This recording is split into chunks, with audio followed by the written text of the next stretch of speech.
What is up, world? It's your boy Ton, and you are listening to the Wonton Wealth Podcast. Here, I'm going to unravel anything and everything commercial real estate related. And more importantly, we're going to add abundant value. So if you're ready, buckle up your eardrums.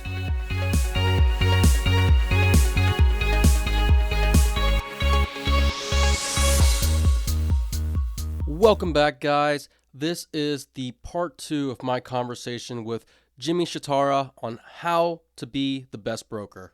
Enjoy. So I want to peek behind the curtain just a little bit more. We're going to pull it back a little bit. Sure. So with these 3 different pools of, I guess, individuals or parties that you have to kind of court and find. So, your investors, buyers, your sellers, and tenants. What's your process like in order to find more of those people?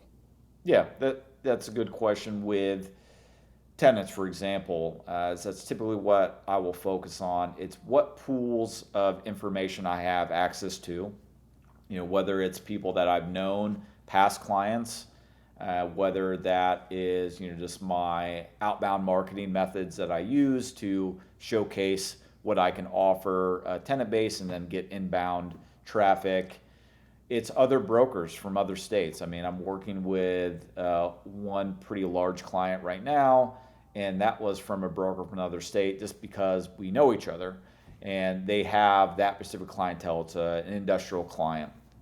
And it's got to be a combination. You can't rely on one well to get water for the type of tenants. And then as far as like finding other investors, it's, again, you have to be in the know. You have to be active in local groups, whether it is other brokers. And, I've referred business to other brokers where I wasn't going to be able to serve my client the best way. I have co-listings with large land brokers because that's not really what I do. I don't list 100-acre, 200-acre parcels, but one of my good friends, that's all he does. And I will, partner with him on certain deals. It just depends. But at the end of the day, you want to be able to showcase your skills to a variety of people. And I think the biggest pool that I get clients from is my past client base. These are people that already know, like, and trust me. I've already done deals with them, and then I grow through the growing pains of their own business. And, that's what I can only hope for my clients. I want them to get bigger spaces, but more importantly, to have impact on their employees as well as the clients that they're servicing. And are you sourcing any off-market deals like the 3 big ones are Reonomy, Crexy, CoStar. I'm sure there's other ones now, but a lot of brokers, from what I've seen, they've utilized these platforms and they're expensive as hell. Yep. So they're getting the data from this, and they're either doing some type of outbound outreach. So they're cold calling, they're sending direct mail. Do you guys do that, or have you found that to be effective? Yeah, it is effective with both things you're talking about, with cold calling as well as mailers and even just outreach online, depending if you could find the decision makers. So all those platforms we use at our firm have access to, and it's really just how you're going to use the data in different ways, because at the end of the day, there isn't one platform that is going to be, the holy grail of this is a hot lead. And again, it's really, there's a constant push that you have to do with these lists. You're not going to call one list and then you're going to get a ton of, off-market opportunities. And really where I was succeeding on the residential side, it was through other brokers and other vendors. Talking to the insurance agent, talking to the attorney that maybe has clients that want to offload property, because they're having those hard discussions that I'm not going to be privy to. And then if I'm in front of them putting, my case studies and putting my, email blasts and text blasts to them, that I'm always going to be connected.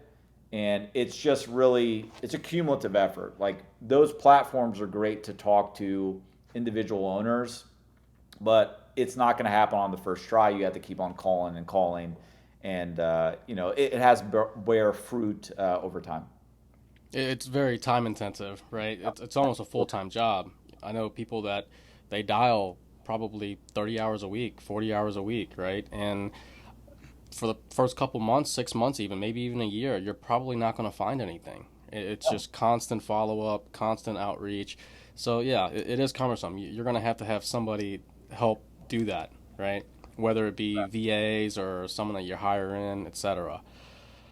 On the brokerage side, you know, there's like I've mentioned before, there's a ton of brokers out there, right? And they know a shit ton about all of these properties, especially the really good ones, right? They know all the details that you need to know. So why do you think that there aren't more brokers that are becoming investors themselves and they're just doing the transactions? Yeah, I think there's two trains of thought. The one train of thought is I'm going to be competition to my own clientele. And where I defer from that is look, at the end of the day, we want to be not selfish, but we want to be self interested. And when we're self interested, we are putting ourselves first to better serve our clients. And I'll give you a real world example. Like there's a property that I'm trying to get a listing on where we could sell this, make a few $1 million for my client. But I told him at the basis he bought it at, let's just put something in there to rent.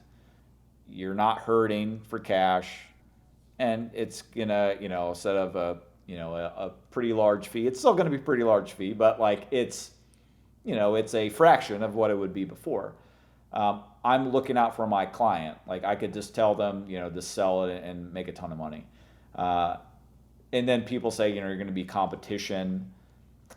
Again, not every deal your clients can buy. I think your client would want to know first and foremost, are you considering this investment? How can you walk through the deal like you're the actual investor?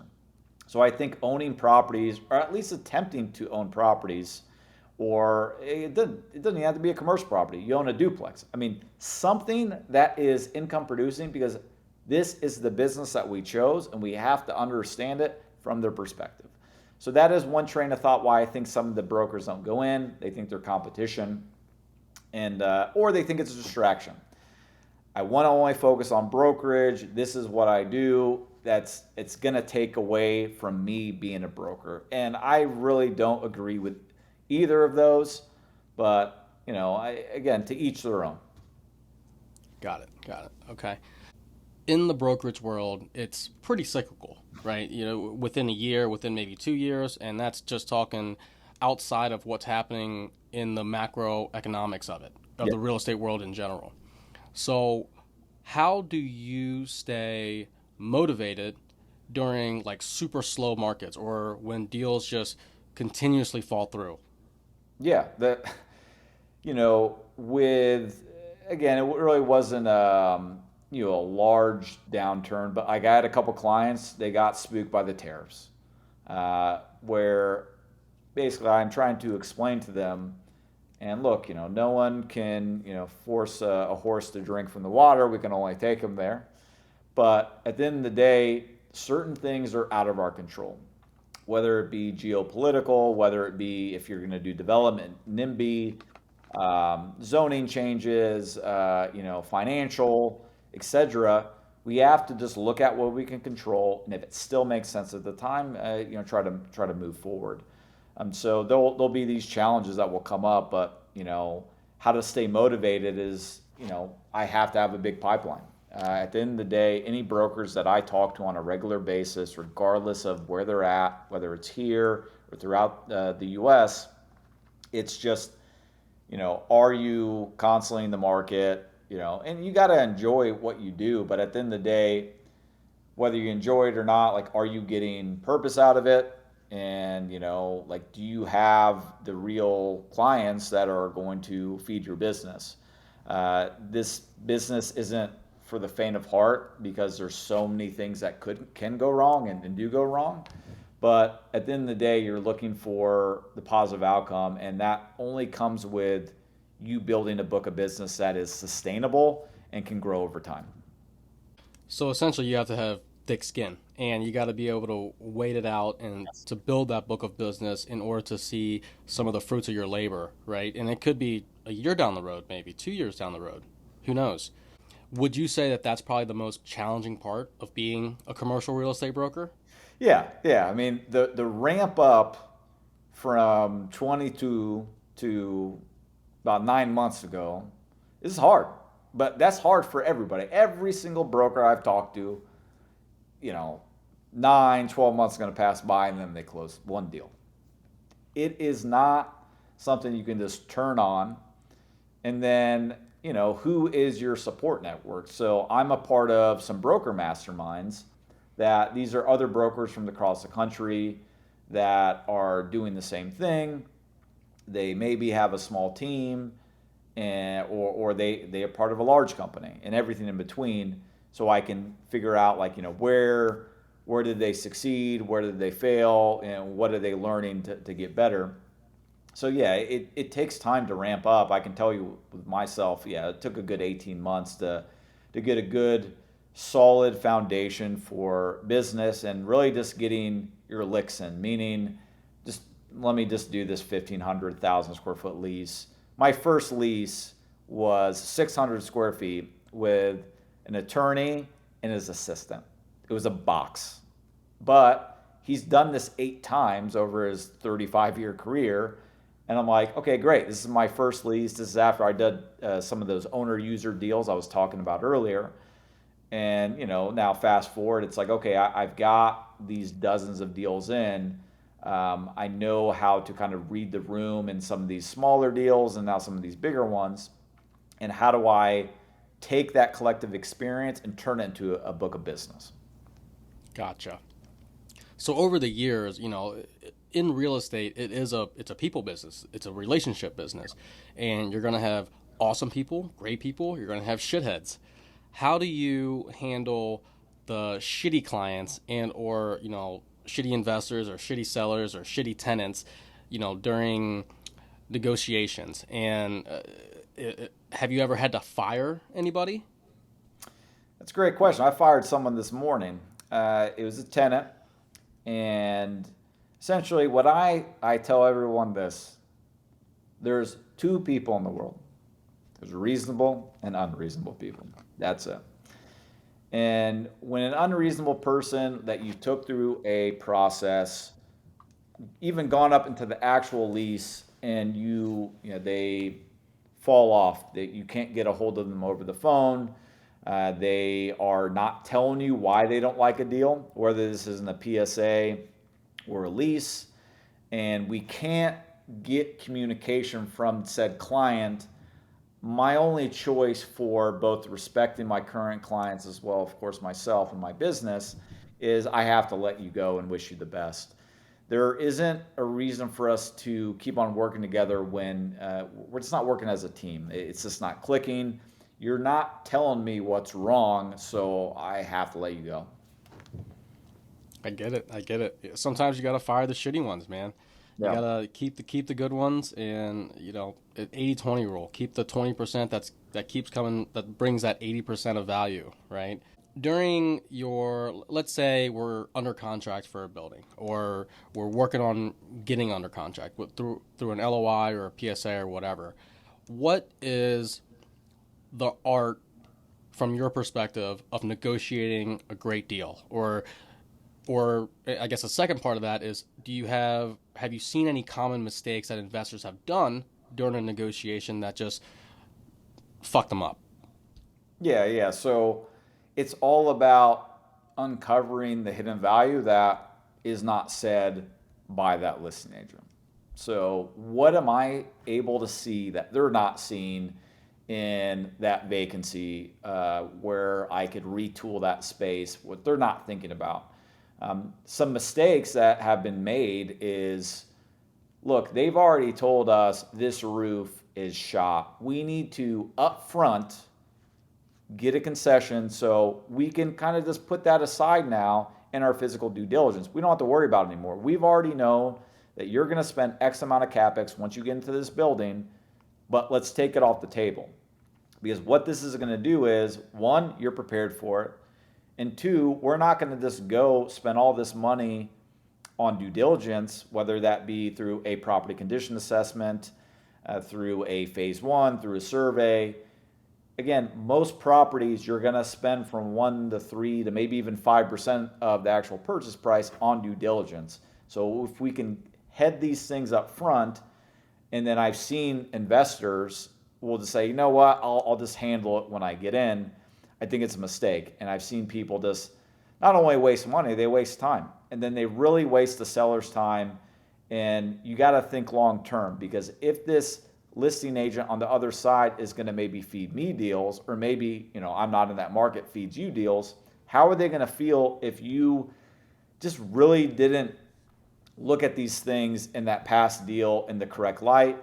And then they're not going to take you seriously in the future on a deal that maybe is a killer deal, but you're not going to get access to it. So you got to be transparent, right? 100%. Yeah. Got it. Got it. You got to Okay. put this information right in front. Love that. What is one thing about being a broker that most people would be surprised to learn? Every day, you gotta have a set process in place. You get frantic. There's a lot of things going on at once. You got X amount of leases going on. They're at different stages. Some of them might be, at LOI stage. Maybe you've already signed a lease, but you're part of the construction, or you want to. Again, even though you're not managing that construction for them, like you're the one that brought them in, or all these different things, you're waiting for them to get occupied. You have to have a set process in place.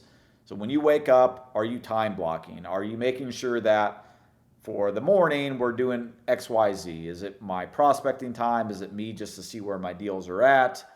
Am I having meetings that week with other vendors or other stakeholders that are part of a deal? I can tell you tomorrow I'm going to be walking a space. We just signed the lease for a tech firm, and I'm going to be walking with the architect. So we're doing what we call locates. We're going to locate all the electrical, all the plumbing, all the mechanical. They're laying out, where everything's going to be, because we're going to take that to the interior designer that is going to interface with my client. So all these things are going to need to be put into place while I have other deals going on that day. So do I have this process in place? Am I still engaging the market? Because I want to know what's going on. I talked to a guy, they just put up a brand new industrial building, and I was curious, like, what is the real amenities in that property? Because he's only advertising this base rate. Well, that base rate only tells you so much. It says $1,800 a month, but if you add a bathroom, if you add a slop sink, if you add an office, it jacks it up $100, $200, $300 a month. With me not knowing that and knowing the occupancy of that building, that is nowhere online. So am I still doing the networking ear to the ground versus working in my business on my deals? You have to have your cadence, if you will. And that is, I'm not going to act like I have it figured out 100% all the time, because I don't. But like, I'm trying to get better, and just, making sure that you are dedicating yourself percentage wise of your time to these different disciplines, if you will. Love that. In short, you have to remain calm, and you got to have some type of system where your ducks are pretty much all in a row still. Yeah. To keep your head above water, essentially. 100%. What does your day typically look like? Like, do you batch things out? Is everything kind of ruled by your calendar? And I guess how are you keeping all this shit kind of organized and, one right after the other? Yeah, typically I like to have either super early morning meetings from like 8 to 9:30, or they got to be in the afternoon, because most of my like midday is call-ins to seeing where my deals are at. Take like a brief lunch, and then also I have like my monthly networking meetings. Like today, every month I have a certain investor meeting that I go to. It's a collection of brokers, but majority are investors. And I've been active with that for a number of years. And like I make that a priority because I do want to know what some of these developers are doing. I do want to every now and then meet different vendors because I need to, cut costs for some, for my own clients as well as myself. So I have certain events that I'm a part of in certain associations. And then just seeing, okay, am I meeting my certain benchmarks for X amount of consultations when it comes to buyers and tenants? And then am I walking away with X amount of rep agreements for that week? And those are basically like some baseline metrics that I measure in my business. Love that. You got to measure it in some way, shape, or form, right? Yeah. Man, I wish I had 50 Jimmies, just one in every state. You know what I mean? Maybe you should get licensed in every state so you make my life a little bit easier. Hey, I can work through broker of records. So look, I can work in all 50 states. I'm part of a larger organization. So even though my brokerage is called Skyrise CRE, I work through KW Commercial. But I have relationships in multiple states. And just like we've talked about on other deals in other states, like I'm more than happy to give you some baseline intelligence, but then really give you the local broker that's going to know the lay of the land. Because at the end of the day, whoever you are as an investor, yes, there's data online. Yes, we can pull from these records that we talked about, these different portals. But I do believe even in the age of AI and everything else, you still want to have some market intelligence. You still got to go to the property. You kind of have to know what is going on because there are some hidden data points, whether it's construction, whether there's a bankruptcy that came out, there's a large vacancy that's coming that might affect your property, etc. All these different things, you want to have that local knowledge as well. Got it. You mentioned that you were in a couple masterminds, right? In essence, you're investing in yourself Yeah. for the relationships, for the networking, etc. What other ways or what other resources are you investing in yourself? Call it a book, a podcast, or YouTube University, whatever. Give us one or two things that have been a game changer for you in your quest to becoming the best fucking broker out there. Yeah, I mean, there is Adventures in CRE. So that is a dot CRE, no affiliation, but they do have a lot of performas, a lot of templates. And what I love to do is go through those with different models, different examples. So if it's like, one thing that's hot is small bay industrial. So some of the clients that I've talked to, I'm like, look, you could probably put that on this property. Let's see if it makes sense. They just have a lot of these free templates. They do have a lot of videos. That's how I initially got interested in commercial real estate. So I had to lend my hat to them. CCIM as well, of course. They have the foundational courses, which I'm starting to get into, as I do want to get my PIN. That would be one because I've taken some of their electives, prior to getting 100% into commercial. So those would be two resources I would recommend. Love that. What's next for you, Jimmy? Like, just obviously, we know your market's in the indie market and you can actually transact nationwide, but what's the next milestone for you, whether it be 6 months, 12 months, whatever? Yeah, it's to get bigger and better clients. A lot of the clients that you got to fire some. It's typically the smaller clients that are giving me headaches, and that's not an arrogant thing to say. I think every broker would agree that it's never the bigger clients. Bigger clients jump for joy, 5, 10, 20,000 square feet. These are easier, more well capitalized clients. So that's what I'm going after. And then, of course, to find those niche properties to buy on the commercial side. So, still actively looking at the market. Had a property earlier this year. It just didn't work out on the due diligence side on the physical, but I am trying to find a good commercial property for me to invest in. So those are two of the things I'm focusing on. Bigger clients, and really also with the first part, more challenges that are going to bring more value. And of course, the more value I'm going to bring to my client, the more money I'm going to make.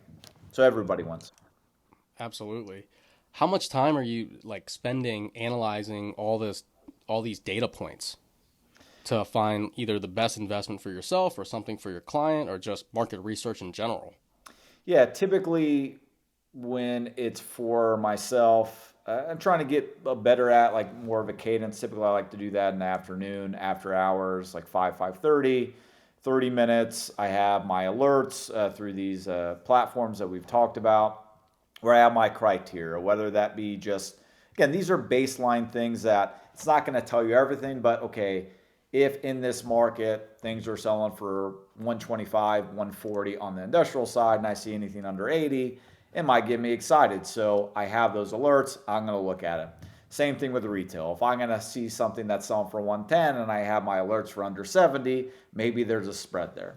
So having that time to look at it, again, we talked about putting your investor hat on if you're going to be a better broker. That's what I'm doing at that time frame. Just again, you got to dedicate some time, but I got to get better, always having on my calendars for one thing, doing it as another. Love that. Well, Jimmy, that's essentially all I had for you, brother. Thank you for letting us peek behind the curtain of what it truly takes to be a broker and how we could make your lives easier and how you could make ours easier. Of course. If people wanted to connect with you or they could add value to you in any way, where can they find you? Absolutely. Well, if you find me on LinkedIn, that's Jumha, Jumha, and my last name is Shatara, Shatara. So you can find me there. You can find me on YouTube, this at my name, Jumha Shatara. On Instagram, JT Shatara as well, and is on Facebook too. So more than happy to help if you just need some advice on the deal. Just my perspective, more than happy to discuss it. I gotta add this. I don't think I follow you on maybe one or two of those, but not all of them. But I'll have them in the show notes for people to check out and whatnot. But yeah, appreciate your time, brother. I hope I can get you in later time, maybe after we do some fucking deals together or something. Let's go. I'm down. And that's a wrap. If you've made it this far, that means you've listened to the entire episode, so thank you. I hope you enjoyed it, and if you did, please leave a review on Spotify, Apple Podcasts, or wherever you're listening from. And if you've learned something or found it useful, share it with one of your homies. And if you want to get in touch with me, I'm pretty active on IG. My handle is pro_TANH. Reach out, let me know what you liked, what you didn't like, or what you want to hear about in the future. I'm here to tailor this to you. Until next time.